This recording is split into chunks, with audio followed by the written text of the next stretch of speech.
Good afternoon. Today is March 30th, 2015 at 1:51 p.m. I'm at University of Maryland, College Park, giving sworn testimony to not the University of Maryland School of Boarding, to Maryland School of Boarding, pardon me, not to Maryland. To Maryland Board of Nursing. I think that is it. My name is Ryan Keats St. Christopher Tomlinson. Date birth 18th of January 1970. Graduated University of Maryland, College Park, Baltimore, 2006, RN/BSN. I do solemnly swear to tell the whole truth and nothing but the truth, so help me God. This is an additional testimony to what I have given to Mr. John, his name is not wife, Mr. John Miller at the Board of Nursing. Anyway, I started, some of your questions were, when did I notice things started to change and things started to escalate? As I said, I started at University of Maryland. Things changed after I had a TBI, and I always said my perception is that I was traced by Keith Plowden, Colonel Lang, and Major Hopkinson, who went to further matriculate at University of Maryland, also Baltimore, to get her master's or whatever that heifer got. Suffered a TBI while matriculating at University of Maryland after I saw compartment syndrome. I hit my head in 3 places: on the sink, on the pipe, and on the floor. I spent 9 hours in the ER with just fluids and so forth. I was not contacted by anyone. I told my mentors. They did nothing. As I said, it was difficult to retain information. I studied and I did the best that I could, and I got out.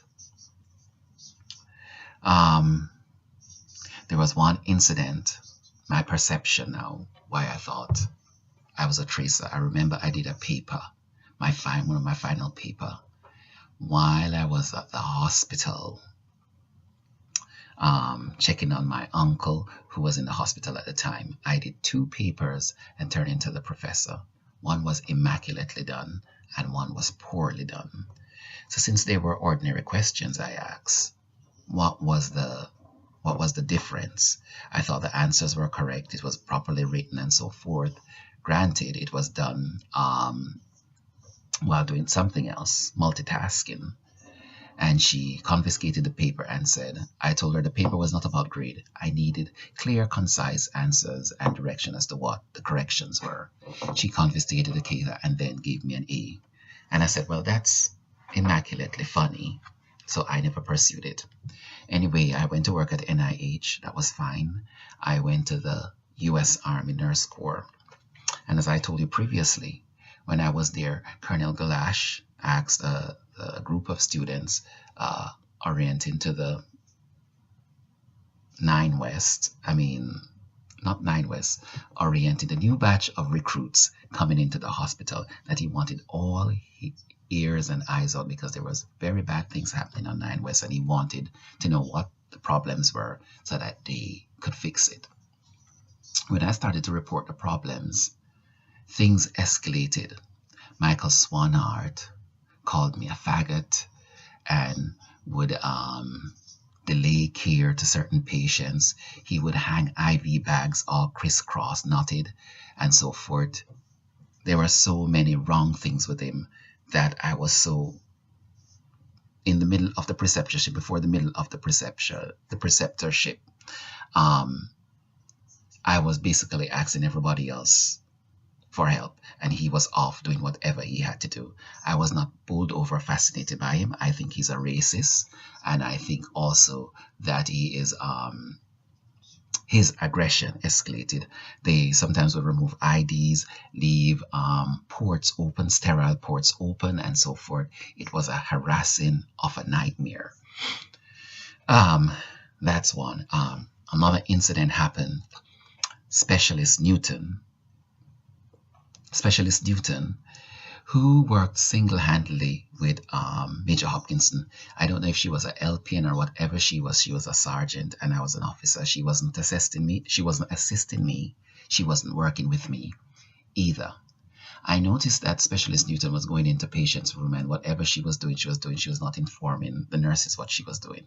So I caught her almost administering insulin to my patient and asked her, who told you to do this? You didn't inform me, because I was about to get the insulin for my own patient. And she ran out of the room and she didn't, and I tried to confront her. So I went to the charge nurse, who was Miss Anna Johns at the time, and I told her, I don't want that heifer in my room. I don't want her. And at that time, she had to call her to the nursing station. She didn't speak to me. She was almost like she was in tears. I didn't care. And I told her I don't want her around any of my patients. So I gave my own insulin. My patient was safe. But unbeknownst, on that same evening, Miss Pena had a patient that she went to administer insulin to also. Her patient ended up crashing and in the ICU.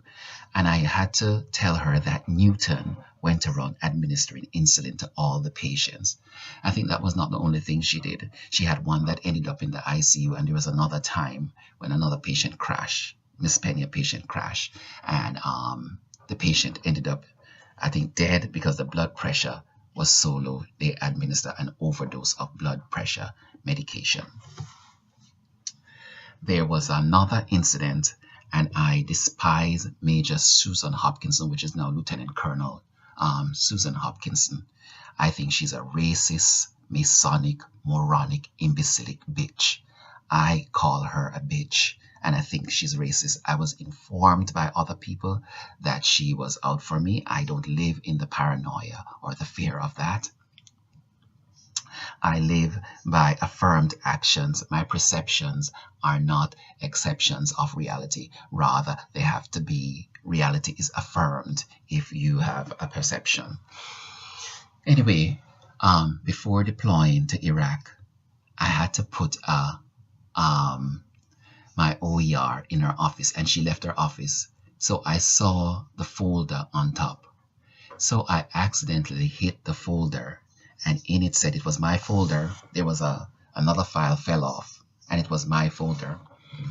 I saw it says on top of the folder, do not deploy. There was a red triangle. Yield, stop, confidential only. Do not deploy. No favorable action, no entitlements, nothing at all. Stop, for private eyes only. And this flag was in my file. So I covered everything and put it back as I saw it, and then put my OER on her desk and further confronted her. I said, excuse me, ma'am, Major Hopkinson, am I going to deploy? Are you sure? Absolutely. She said, yes, there's nothing wrong. The hypocrite white bitch that she is. Excuse my language, but I have a vagrant distaste for them. And so forth, things escalated, but I kept my cool. I was further harassed by working, I remember Anna, I don't wonder what her name is. Anna told me, Anna or whatever her name is, some Jewish girl, because she has a Jewish name. She told me, Ryan, do you notice that you're the only one that's working more hours in a week than everybody, and that they call you all the time? You need to complain. They are harassing you.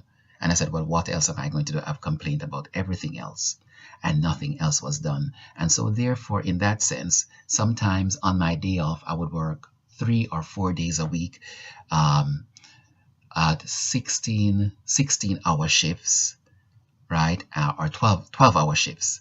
And still we wouldn't get, I wouldn't get a day off. So they would call me for 3 or 4 days. I would work straight in a row. On the 5th day I was working, and on the 6th day, sometimes half of a day, and sometimes like that, until it was time to deploy. Ended testimony at Fort Bliss. What else can I recall at Fort Bliss? I'm going to be doing, I told, going back to testimony, when I saw the red triangle that says yield, do not go, no favorable action, do not deploy in my folder, and I went and told, what's her name? Miss Sibley. Miss Sibley was a teletech. She worked in the telemetry section, looking at all the telemetry machines and so forth and reporting irregularities to the nurses. I told Miss Sibley that I saw it. I said, what does that mean, Sibley? She has the red triangle. I didn't mention to her that I said, do not deploy. I didn't mention I saw those things. I said, what does that triangle mean? The big red triangle, do not go. She said, I don't know. You need to tell somebody else. And I said, I don't know what it means to. I said, I'm concerned.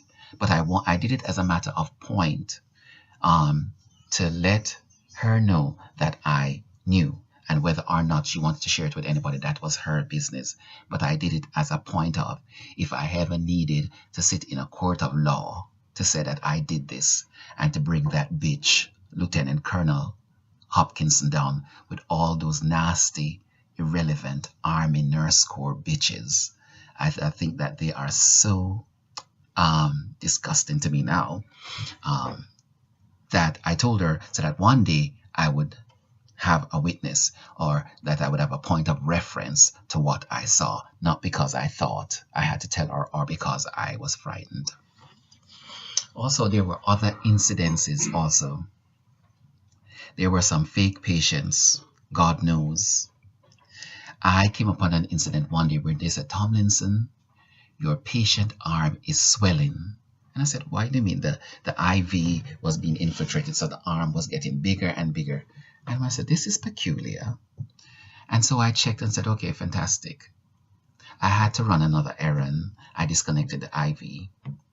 And I saw, they said they were going to take her downstairs to the ICU. And I said, okay, take her. I prepared her for transport, and that's it.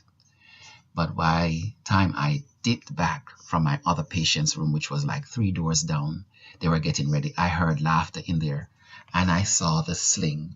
She took the false sling off with the bag full of IV with fluid and took it off her arm, and they were in there laughing. So I looked at them, and they were shocked, and they rolled her out in front of me. So she was like a dummy patient, just dummy, and so forth. There was a lot of other documented racial stuff. I was called a nigger. I was told that my boots were dirty, and I was this and all of that, and so forth. When I reported it, nothing was done. So the harassment escalated till I just started to ignore it, and I realized complaining to Colonel Gulash or Colonel Enzel would not work. That is what the Army is. It is a racist, Masonic thing, and when they set to do somebody, they do it because you will not be able to corroborate your story. Is there anything else that I have to say? Yes, there is one more incident, and this is part of their escalation. It is my perception that they try to induce stress-related illnesses. They try to create it by patient burden, patient load, and doing whatever, paranoia, whatever. I don't suffer from that. Never have, never will. I know my perceptive reality, and I know my affirmed reality, and I can distinguish. I remember coming on shift one day, and this is how I know that they were escalating. Every nurse that come on shift, one prime rule is shift change, meaning that when the shift change, we have the nurse report, and if the nurse is not available, it's a charge nurse to the nurse in charge report. I got on one evening, I have 3 patients getting IV infused with blood. 3 patients, I got no report. 1 bag was empty, 1 bag was half empty, and 1 bag was full. 3 patients. And I said, well, where's the nurse who is in charge? Don't worry about it, LT. Just go and take care of the patient. I said, I cannot do that. I don't know who, what, where, why, and when. I could not find anyone. So I figured it is my perception that 3 different nurses had these patients. Because how could one nurse have 3 patients getting blood at the same time? How do you manage that? Suppose something crashes and I have no LPN working with me. So I told the chargers, I informed Miss Anna Johns, I think it was her on or Mr. Martinez on shift. And I said, listen, I can't do all of this. Just do it. We're very backstaffed and we're overloaded. You just need to do what you have to do and take care of what you have to take care of. Nobody can help you. So I did the best that I had to do. So what I did was, the empty bag, I stopped it. The full one, I checked the patient. The other two, I checked the patients for vital signs, heart and whatever, regular stuff. So I had to go back into the computer myself and look up all the orders and did everything, and then attended to the rest of my patients. I had a total of 8 patients, 3 getting IV blood fluids infused, and 3 other med surg patient, which I thought was unfair, unjust, and I know that they was laughing. But I don't live in the bureaucracy of moronism, the moronic assault, or the moronic harassment. I have a focused reality, and I use that reality to complete all my tasks as a nurse. I have one other things to say. Lieutenant Walters overdosed a patient. This guy had some sort of, I don't know if he had a mental illness. I think our floor was the wrong place for that patient. And if he was combative, it was not the right patient. A combative, mentally ill patient does not have a room. We did not have the resource to take care of him on our floor. I remember taking care of him. They would sedate him. He was sedated heavily. He was in the room closest to the nursing station, which means that he was more should be on a one-to-one watch.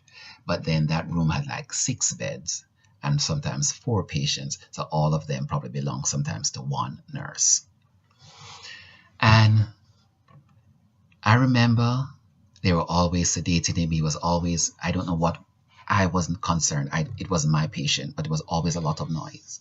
But one evening, I took care of him. And so as I assessed him for combativeness, for orientation of stuff, the man was perfectly oriented. I looked at the restraint order and I loosened all his restraint, and I told him that if I thought that he was going to be a problem, I would have to sedate him and put him back in the restraint, which I did. So I got an order from the doctor to allow him to exercise, which I took. I walked with him around the ward and so forth. The man rested comfortably. He gave me no problems. There was no need for me to sedate him for combativeness on my shift, on my time, and my night. And so therefore that was it. The following evening, or 2 following evenings, it was a big commotion. And I remember Lieutenant Waters getting a lot of IV medication. And she gave him 1 dose, and he was still kicking and screaming. His eyes were bloodshot, and she was in there with the charge nurse. At that time,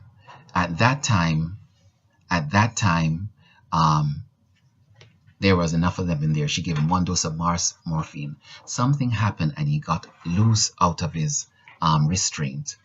So out of the restraint, she decided, she called the whole staff. They hold the man down and gave him another dose of morphine or whatever it is that they were using. So the man was completely sedated. He was still fluttering a little. By the end of the shift, the patient died. The patient died.